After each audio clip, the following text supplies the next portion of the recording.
Warren Buffett எவ்வளோ பெரிய investor அப்படிங்கிறது நமக்கு தெரியும். பிஸ்னஸ் பண்ணி மட்டும்தான் பணக்காரங்கள் ஆக முடியும் அப்படின்னு சொல்லி நினச்சிக்கிட்டு இருந்த நம்மளை பிஸ்னஸ் பண்ணி மட்டும் இல்லை, நல்ல பிஸ்னஸில் இன்வெஸ்ட் பண்ணி கூட நம்மளால் பணக்காரர் ஆக முடியும் அப்படிங்கிறத காமிச்சவர் தான் வாரன் பஃபெட். இப்படிப்பட்ட வாரன் பஃபெட்டுக்கு ஷேர் ஹோல்டர்ஸ்க்கு லெட்டர் எழுதுகிற பழக்கம் இருக்குது. கண்டிப்பாக அதை பற்றி உங்களுக்கு தெரிஞ்சிருக்கும். ஸோ 2023 பெர்க்ஷையர் ஹேத்வேவோட ஷேர் ஹோல்டர்ஸ்க்கு லெட்டர் எழுதுறாரு. இந்த 2023 ஆண்டில் எழுதக்கூடிய அந்த லெட்டரில் பார்த்தீங்க அப்படின்னா சில பிரின்சிபிள்ஸை வாரன் பஃபெட் சொல்கிறார். அந்த பிரின்சிபலை யூஸ் பண்ணி தான் வாரன் பஃபெட் இவ்வளோ பெரிய ஜெயண்ட் ஆனார் அப்படின்னு சொல்லலாம். அந்த லெட்டரில் பார்த்தீங்க அப்படின்னா நிறைய பிரின்சிபலை சொல்லியிருந்தார். அதில் ரொம்பவே இம்பார்ட்டண்ட்டான நான் ஃபாலோ பண்ணிட்டு இருக்கக்கூடிய பிரின்சிபல், அதிகமாக பேசாத பிரின்சிபலை தான் நான் உங்களுக்கு இதில் எக்ஸ்பிளைன் பண்ண போகிறேன். நீங்கள் நம்ம சேனலுக்கு புதுசாக வரீங்க அப்படின்னா ஃபினான்ஸ் ரிலேட்டடான கண்டென்ட் வீக்லி போஸ்ட் பண்ணிட்டு இருக்கிறோம். ஸோ சப்ஸ்கிரைப் பண்ணி வச்சுக்கோங்க. இப்போ நம்ம ஸ்ட்ரைட்டாக வீடியோக்குள்ளே போயிடலாம். நான் முதல்லயே உங்களுக்கு சொன்ன மாதிரி 2023 பெர்க்ஷையர் ஹேத்வேவோட ஷேர் ஹோல்டர்ஸ்க்கு வாரன் பஃபெட் ஒரு லெட்டர் எழுதுறாரு. அந்த லெட்டரில் 15 பிரின்சிபலை ஷேர் ஹோல்டர்ஸ்க்காக சொல்கிறாரு. ஸோ அதில் அதிகமாக யாருமே பேசாத 5 ரொம்பவே இம்பார்ட்டண்ட்டான பிரின்சிபலை தான் நான் உங்களுக்கு சொல்ல போகிறேன். இது பிரின்சிபல் மட்டும் கிடையாது, ஒரு ரூல்ஸ் அப்படின்னு நம்ம சொல்லலாம். இந்த ரூல்ஸ்லாம் நீங்கள் ஒரு பிகினர் இன்வெஸ்டராக இருந்தாலும் சரி, அல்லது ஒரு இன்டர்மீடியட் அட்வான்ஸ்டு இன்வெஸ்டராக இருந்தாலும் பரவாயில்ல, உங்களுக்கு யூஸ்ஃபுல்லாக இருக்கும்.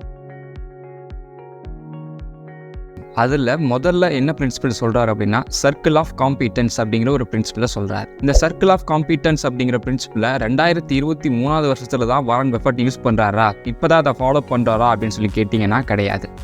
1996 பெர்க்ஷையர் ஹேத்வேவோட ஷேர் ஹோல்டர்ஸ்க்கு எழுதின லெட்டரில் இந்த சர்க்கிள் ஆஃப் காம்பிட்டன்ஸ் அப்படிங்கிறத பற்றி அவர் எக்ஸ்பிளைன் பண்ணுறார். இந்த சர்க்கிள் ஆஃப் காம்பிட்டன்ஸ் அப்படின்னா என்ன அப்படின்னா, நமக்கு தெரிஞ்ச பிஸ்னஸில் தெரிஞ்ச கம்பெனிஸில் மட்டும் இன்வெஸ்ட் பண்ணுறது அப்படிங்கிறது தான் இந்த சர்க்கிள் ஆஃப் காம்பிட்டன்ஸ் அப்படிங்கிறதுக்கான விளக்கம். ஒரு கம்பெனி இருக்குது, அந்த கம்பெனியை என்னன்னே நமக்கு தெரியாது, அந்த கம்பெனியோட பிஸ்னஸ் மாடல் என்னன்னே நமக்கு தெரியாது. அப்படிங்கும்போது நம்ம அதை பற்றி டீட்டெயிலாக தெரிஞ்சுக்கிட்டு இன்வெஸ்ட் பண்ணுறதுக்கு பதிலாக ஆல்ரெடி நம்ம ஒரு ஃபீல்டில் எக்ஸ்பர்டைஸ்டாக இருப்போம். ஸோ அந்த ஃபீல்டில் இருக்கக்கூடிய கம்பெனிஸை பிக் பண்ணி அதை அனலைஸ் பண்ணி இன்வெஸ்ட் பண்ணுறது அப்படிங்கிறது தான் வாரன் பஃபெட் இதில் சொல்ல வரார். வாரன் பஃபெட்டோட ரியல் லைஃப்லேயே இது நடந்திருக்குது.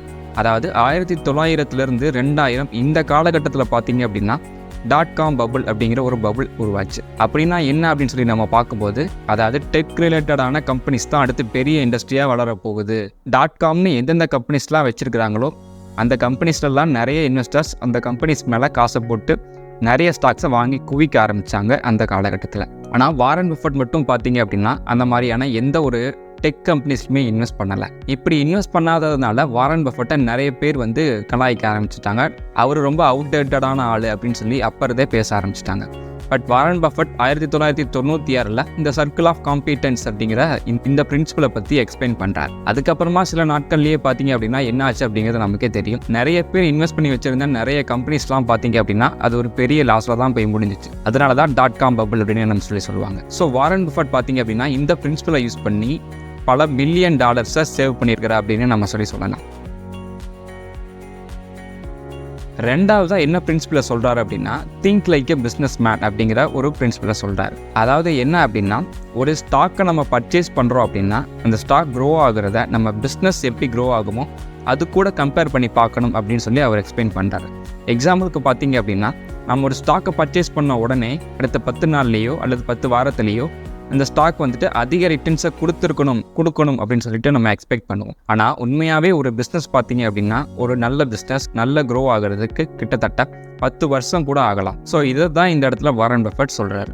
நம்ம வாரன் பஃபெட் பார்த்தீங்க அப்படின்னா எந்த ஒரு பிஸ்னஸை அக்யூர் பண்ணாலுமே அந்த பிஸ்னஸில் ஆல்ரெடி யார் மேனேஜ்மெண்ட்டாக இருந்தாங்களோ அவங்கக்கிட்டே தான் திரும்பவும் அந்த பொறுப்பை ஒப்படைச்சிருவார். ஸோ இதனால் ஒரு பிஸ்னஸை ரன் பண்ணுறது அப்படிங்கிறது வாரன் பஃபெட்டுக்கு எவ்வளோ கஷ்டம் அப்படிங்கிறது நல்லாவே தெரிஞ்சிருந்துச்சு. அதனால வாரன் பஃபெட் பார்த்தீங்க அப்படின்னா எந்த ஒரு ஸ்டாக்குமே 10 நாள்லேயோ 10 வாரத்துலேயோ ரிட்டர்ன்ஸ் கிடைக்கணும் அப்படின்னு சொல்லிட்டு எக்ஸ்பெக்ட் பண்ணவே மாட்டார். ஒரு பிஸ்னஸ் க்ரோ ஆகிறதுக்கு எவ்வளோ நாள் எடுக்குமோ ஒரு ஸ்டாக் க்ரோ ஆகிறதுக்கும் அவ்வளோ நாள் எடுக்கும் அப்படின்னு சொல்லிட்டு வாரன் பஃபெட் நம்பினார். அதனால தான் திங்க் லைக் பிஸ்னஸ் ஓனர் அப்படிங்கிற இந்த பிரின்சிபலையும் வாரன் பஃபெட் நமக்கு சொல்கிறாரு. மூணாவதாக அவர் என்ன பிரின்சிபல் சொல்கிறாரு அப்படின்னா குவாலிட்டி ஓவர் குவான்டிட்டி அப்படின்னு சொல்லிட்டு இந்த பிரின்சிபலை சொல்கிறார். இந்த பிரின்சிபலுக்கான மீனிங் என்ன அப்படின்னா, ஒரு நல்ல கம்பெனியை நியாயமான விலையில் வாங்குறதை விட ஒரு நியாயமான கம்பெனியை நல்ல விலையில் வாங்குறது அப்படிங்கிறது ரொம்பவே இம்பார்ட்டன்ட் அப்படின்னு சொல்லிட்டு அவர் சொல்ல வர்றார். வாரன் பஃபெட் பார்த்தீங்க அப்படின்னா நல்ல கம்பெனிஸை இன்ட்ரென்சிக் வேல்யூக்கு கீழே அல்லது இன்ட்ரென்சிக் வேல்யூவில் கிடைச்சாதான் பொதுவாக வாங்குவார். ஸோ அதனால அவர் என்ன சொல்ல வர்றாரு அப்படின்னா, ஒரு நல்ல கம்பெனி ஒரு நியாயமான விலையில் கிடைக்கிறத விட ஒரு நியாயமான கம்பெனி ரொம்பவே சீப்பான விலையில் கிடைக்கும்போது நம்ம அதில் அதிகமாக இன்வெஸ்ட் பண்ணணும் அப்படிங்கிறத வாரன் பஃபெட் நமக்கு சொல்கிறார். அதுக்கு அடுத்ததாக 4வதா என்ன பிரின்சிபலை சொல்கிறார் அப்படின்னா பேஷன்ஸ் பேஸ் ஆஃப் அப்படின்னு சொல்லிட்டு ஒரு பிரின்சிபலை சொல்கிறார்.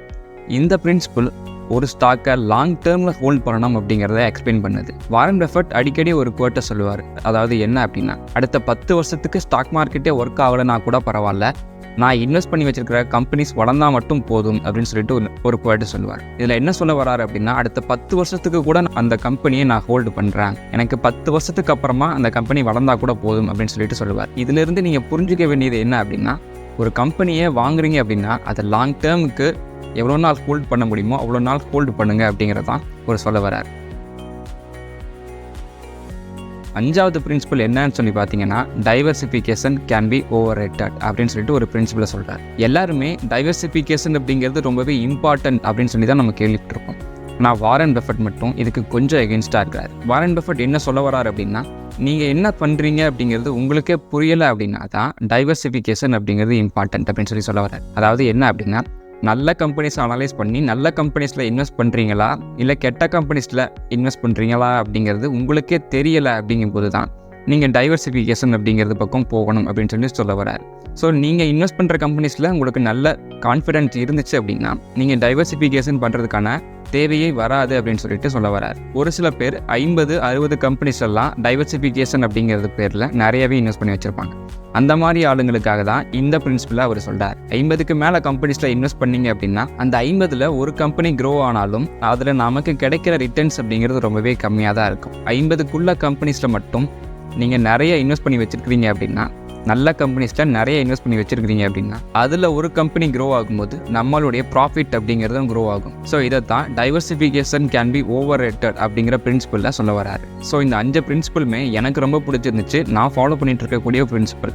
ஸோ இதை நான் உங்ககிட்ட சொல்லணும்னு நினச்சேன், அதுக்காக மேக் பண்ணுற வீடியோ தான் இது. ஸோ இந்த வீடியோ உங்களுக்கு பிடிச்சிருந்துச்சு அப்படின்னா லைக் பண்ணிக்கோங்க. நீங்கள் இப்போ தான் நம்ம சேனலுக்கு புதுசாக வரீங்க அப்படின்னா இப்போவே கீழே இருக்கக்கூடிய ரெட் கலர் பட்டனை கிளிக் பண்ணி வச்சுட்டு சப்ஸ்கிரைபும் பண்ணி வச்சுக்கோங்க.